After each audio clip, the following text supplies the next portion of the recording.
चलिए तो आज के ऑनलाइन लाइव क्लास में आप लोगों का स्वागत है। जैसा कि आप लोग को ज्ञात ही होगा कि हमने पिछले क्लास में 10th के इकोनॉमिक्स के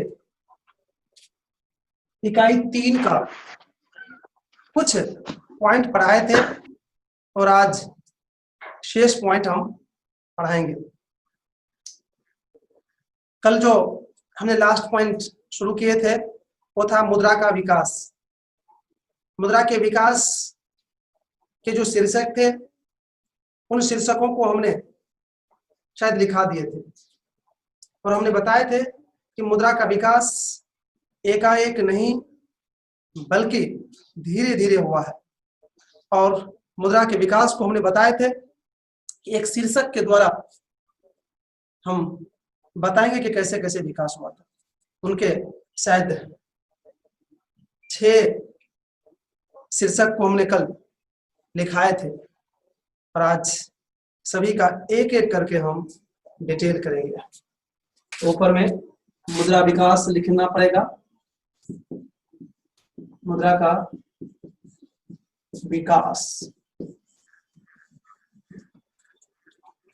और मुद्रा विकास के जो हमने क्रम के जो शीर्षक लिखाए थे उसमें से पहला था वस्तु विनिमय।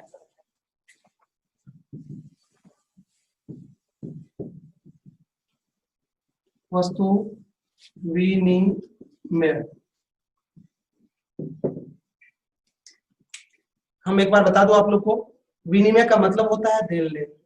वस्तु विनिमय का मतलब हुआ कि कोई वस्तु लेने के लिए उसके बदले में दूसरा वस्तु देना, अर्थात एक वस्तु को पाने के लिए दूसरी वस्तु इस विनिमय प्रणाली में देना पड़ता है। अब इसको आप लोग लिख लीजिए।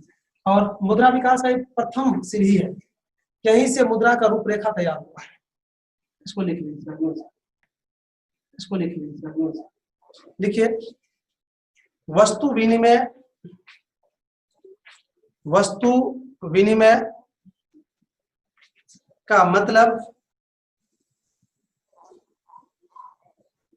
वस्तु से वस्तु का देन लेन करना होता है। वस्तु विनिमय का मतलब वस्तु से वस्तु का देन लेन करना होता है।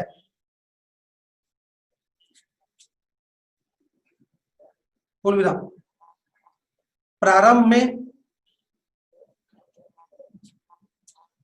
में वस्तु से वस्तु का देन लेन शुरू हुआ था। प्रारंभ में वस्तु का वस्तु से देन लेन शुरू हुआ था।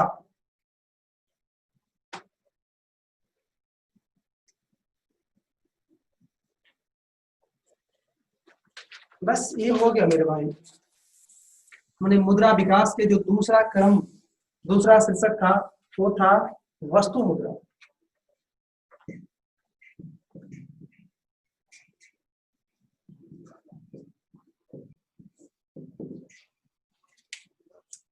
अब सुन लीजिए, वस्तु मुद्रा क्या था। इसमें कोई वस्तु मुद्रा के रूप में अंकित नहीं था। किसी एक वस्तु के द्वारा या कोई निश्चित वस्तु के द्वारा देन लेन नहीं होता था। कोई भी वस्तु दे दीजिए और उसके बदले में दूसरा वस्तु ले लीजिए। वह डिपेंड करता था कि आप जिससे कोई वस्तु ले रहे हैं उसको किस वस्तु की जरूरत थी। उसको जिस वस्तु की जरूरत होती थी वही वस्तु वह लेकर आपको दूसरी वस्तु वह देते थे। लेकिन वस्तु मुद्रा में क्या हो गया, कुछ दिनों के बाद किसी वस्तु को मुद्रा मान लिया गया, अर्थात मुद्रा के कार्य को संपन्न करने के लिए किसी वस्तु को अंकित कर दिया, उसको वस्तु मुद्रा कहा गया। जैसे मैं बता दूं आप लोग को कि शिकारी युग जब आया, जिस समय मानव शिकार करते थे, उस समय जो सबसे इंपॉर्टेंट वस्तु था उसको मुद्रा मान लिया गया। अर्थात शिकारी युग में सबसे महत्वपूर्ण वस्तु था खाल, जानवर का खाल। इसलिए महत्वपूर्ण वस्तु था कि जानवर खाल जो था उसी को लोग पहनते भी थे। उसी को लोग बिछाते भी थे। इतना ही नहीं, बरसात या किसी अन्य कारण से जब वो शिकार नहीं कर पाते थे तो उसी खाल को पुनः खाते भी थे। अर्थात खाना, बिछौना, ओढ़ना, पिनना सब खाल से होता था। अर्थात खाल एक महत्वपूर्ण वस्तु उस समय का बना हुआ था। अतः खाल को ही मुद्रा मान लिया गया था। अर्थात खाल से खरीद बिक्री होता था, देन लेन होता था, तो उसी को कहा गया वस्तु मुद्रा। उसके बाद जब कृषि युग आया तो अनाज को मुद्रा मान लिया गया। गेहूं, धान, मक्का इत्यादि को मुद्रा मान लिया गया, उससे खरीद बिक्री होने लगा। और जब पशुपालन युग आया तो पशु को मुद्रा मान लिया गया। गाय, भैंस, बकरी इत्यादि को मुद्रा मान लिया गया। अब कोई वस्तु लेते थे तो उसके बदले में पशु देते थे। इस तरह से उसको कहा गया वस्तु मुद्रा। लिखिए, अति प्राचीन काल में किसी एक वस्तु को मुद्रा के कार्य करने के लिए चुन लिया जाता था, उसे ही वस्तु मुद्रा कहा जाता था। उसे ही वस्तु मुद्रा कहा जाता था। जैसे शिकारी युग में खाल को, पशुपालन युग में पशु को, कृषि युग में अनाज को मुद्रा के कार्य करने के लिए चुना गया था। तो इस तरह से आपने वस्तु मुद्रा समझ गए। अब तीसरा है धात्विक मुद्रा।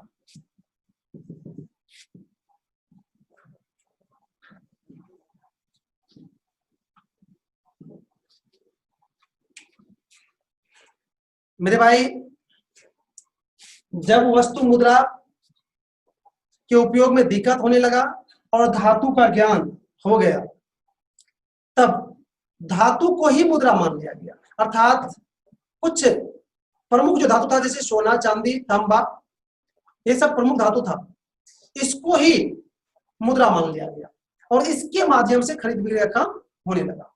देखिए, अब इसको आप लोग नोट कर लीजिए। जब वस्तु मुद्रा के उपयोग में दिक्कत होने लगा, तब धातु का उपयोग मुद्रा के रूप में होने लगा। उसे ही धात्विक मुद्रा कहा जाता है या धात्विक मुद्रा कहा गया। अब मुद्रा विकास के जो क्रम है वो चौथा है, और चौथा में है सिक्का मुद्रा।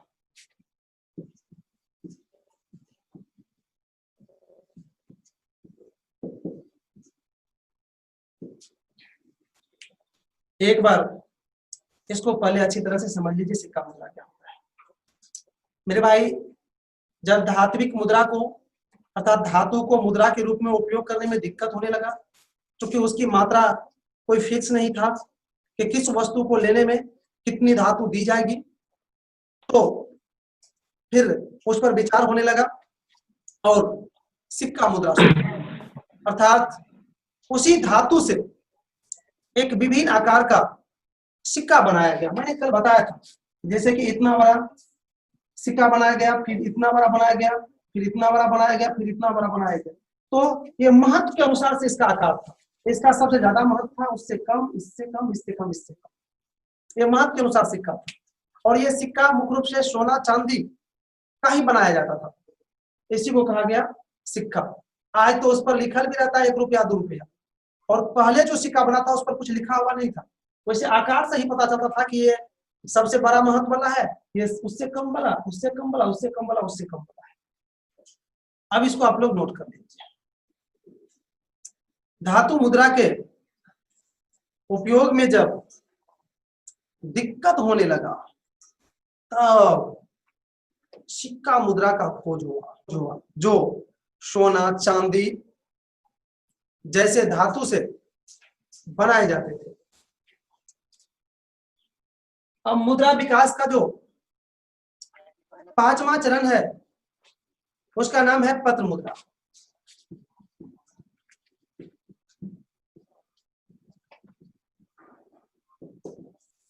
मेरे भाई इसको कागजी मुद्रा भी कहा जाता है। जब सिक्का मुद्रा को एक स्थान से दूसरे स्थान लाने ले जाने में दिक्कत होने लगा, क्योंकि ये तो काफी वजन होता था ना, भारी होता था ना, तो इसकी जो मात्रा अधिक हो जाती थी तो इसको एक स्थान से दूसरे स्थान लाने ले जाने में काफी दिक्कत होता था। तब एक अलग मुद्रा की चाह उत्पन्न हुई, वही चाह जाके कागजी मुद्रा को जन्म दिया। कागजी मुद्रा में एक विशेष कागज से मुद्रा बनाए जाते हैं, इसको आप लोग नोट कर लीजिए। सिक्का मुद्रा को जब एक स्थान से दूसरे स्थान लाने ले जाने में दिक्कत होने लगा, तब पत्र मुद्रा का खोज हुआ। विराम। देश की सरकार तथा देश के केंद्रीय बैंक, पोस्ट में लिख लीजिए आरबीआई के द्वारा कागजी नोट जारी किए जाते हैं। मेरे भाई कागजी नोट आपने लिख लिए, समझ भी गए। अब हम इसी के अंतर्गत नोट में कुछ लिखाने जा रहे हैं, उसको आप लोग पहले समझ लीजिए, उसके बाद हम आगे बताएंगे। ध्यान से सुनिएगा मेरे भाई। भारत में 1 रुपया के कागजी नोट एवं जितने भी सिक्के होते हैं, याद रखेगा, भारत में 1 रुपया के कागजी नोट और जितने भी सिक्के होते हैं वह भारत के वित्त विभाग द्वारा जारी किया जाता है। भारत के वित्त विभाग द्वारा जारी किया जाता है। और 2 रुपया और उससे अधिक के जितने भी कागजी नोट होते हैं वो आरबीआई द्वारा, माने केंद्रीय बैंक द्वारा जारी किए जाते हैं। ये दोनों को याद रखिएगा, कुछ नोट में भी दोनों को लिखा आते हैं, क्योंकि दोनों बहुत इंपॉर्टेंट है।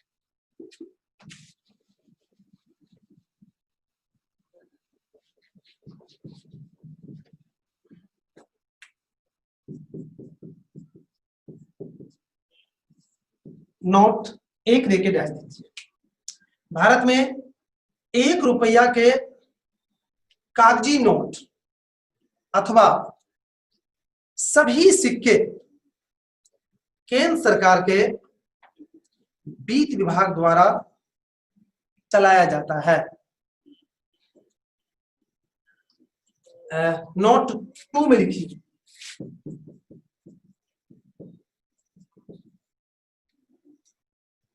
₹2 या इससे अधिक के सभी कागजी नोट देश के केंद्रीय बैंक, कोष्ठ में आरबीआई द्वारा जारी किया जाता है। तो नोट 1 और नोट 2 भी लिख लिया। अब मुद्रा विकास के जो क्रम है उसमें 5वां नंबर में है साख मुद्रा। 5वां है कि छठा है? सॉरी, 6ठा नंबर में है साख मुद्रा।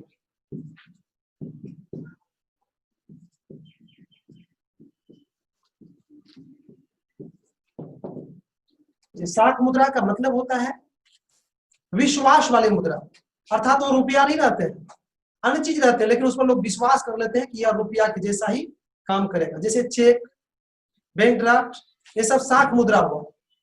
ये रुपया नहीं है, लेकिन रुपया जैसे ही काम करते हैं, रुपया जैसे ही इसको लोग मान लेते हैं, इसी को कहते हैं साख मुद्रा। देखिए, आधुनिक समय में साख मुद्रा अथवा चेक, बैंक ड्राफ्ट, हुंडी आदि का प्रचलन हो रहा है, जो साख मुद्रा कहलाता है। साख मुद्रा से व्यापार को बढ़ावा मिल रही है। अब मुद्रा विकास के जो क्रम है उसमें लास्ट क्रम शायद 7वां नंबर में है प्लास्टिक मुद्रा।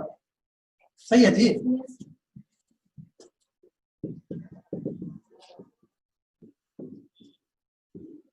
प्लास्टिक मुद्रा, मेरे भाई प्लास्टिक मुद्रा का मतलब है एटीएम डेबिट कार्ड जो है ये प्लास्टिक मुद्रा है, क्योंकि इससे भी खरीद बिक्री होता है। बैच देख के लिखिए। देखिए प्लास्टिक मुद्रा का मतलब ATM card, debit card. Plastic मुद्रा का मतलब एटीएम कार्ड, डेबिट कार्ड इत्यादि से है, इत्यादि से है। वर्तमान समय में प्लास्टिक मुद्रा का, वर्तमान समय में प्लास्टिक मुद्रा का प्रचलन काफी बढ़ गया है, काफी बढ़ गया है। तो मेरे भाई हमने मुद्रा विकास का जो क्रम था उसको मैंने समझाया और लिखाया भी। और अब इसमें अगर आपको किसी भी तरह का दिक्कत है तो आप हमसे पूछ सकते हैं। जी पूछिए, लेकिन जिसको पूछना हो हाथ उठाइएगा, हम सबको देख रहे हैं। हाँ बोलो संजना कुमारी, बोलो क्या क्वेश्चन था? सर धात्विक का अर्थ क्या होता है? एक बार फिर से बोलना बाबू, एक बार फिर से बोलना। धात्विक का अर्थ क्या होता है? धात्विक का अर्थ हुआ धातु वाले, अर्थात सोना चांदी लोहा ये सब धातु होते हैं, इसी से जो कोई चीज बनाया जाता है उसको कहते हैं धात्विक। जी और कोई जिसको दिक्कत है हाथ उठाएंगे प्लीज, उसका नाम बोलेंगे नहीं तो एक बार सब बोलने लगते हैं आप।